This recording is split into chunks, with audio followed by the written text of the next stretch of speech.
Maximum cling, you are watching this report. Cling, cling, maximum cling. The greatest special effect ever seen in a movie. Have you ever wondered what would happen if the zombie apocalypse started? Forget about the end of the world because we're going to survive no matter what. Let's see how long it would take for our survival to become boring. A military helicopter flies over the dense forest.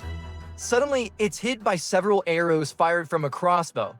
The helicopter crashed into the trees and is completely destroyed. Several armed men quickly approach the crash site. They find the survivors and bring them to their knees.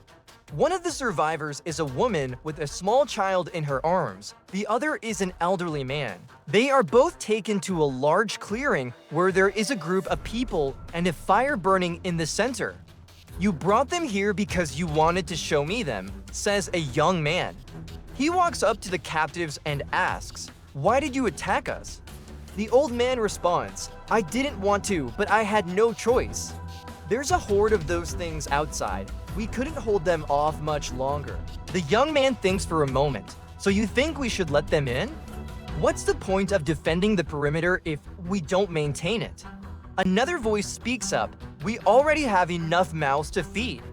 Women and children aren't exactly useful.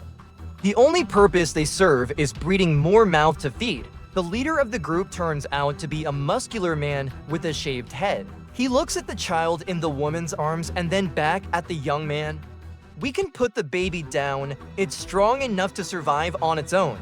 As for the old man, he's eaten up all his usefulness long ago. "Wait," says the young man.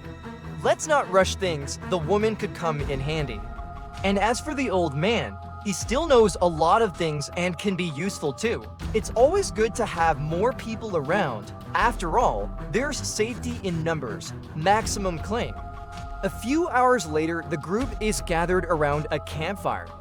They have already given the woman food and water, and she is now telling them about how she and her husband were attacked by a horde of zombies while traveling through the forest. Suddenly, one of the men jumps up and shouts, "Get him out of here." He's one of them. The rest of the group looks at the man in surprise. "What are you talking about? Are you crazy or something?" "He bit me," whispers the man, pointing to his arm. "There are so many bites that it won't even be possible to cauterize them. Soon I'll turn into one of them and the infection will spread to everyone else." The muscular man stands up. "That's nonsense. If you really got bitten, I'll break your arm so you don't infect anyone else. Nobody will turn into anything because we're all humans here." Understand, the man hesitates for a moment, then shakes his head. "No, I wasn't bitten by a zombie. That was just a scratch from some wild animal. It's nothing serious." Everyone relaxes a little. Then one of the women asks, "Will we go out into the forest again tomorrow?" "Of course not," replies the leader.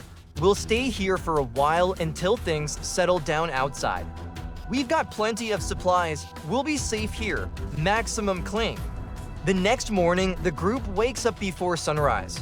They have a hearty breakfast and start to prepare for a new day. "So what's the plan for today?" asks the young man. "For now, we're staying here. I'll set up a watch so we'll be warned if anyone shows up from outside." "Good idea," says another man. "Well, we still have plenty of ammunition. I suggest we check the traps near the perimeter. They need to be reset so the zombies don't get to them." "All right, let's go then," says the young man. He hands the woman some supplies. "Here, take this to old Tom. He can use it to make some snares." The woman nods and goes over to the old man, who is sitting by the fire making tools. And that's how the first day of the apocalypse went. And who knows what the next day will bring? Will they be able to defend themselves against the hordes of the undead? Or will they have to flee again? What do you think? Share your thoughts in the comments below.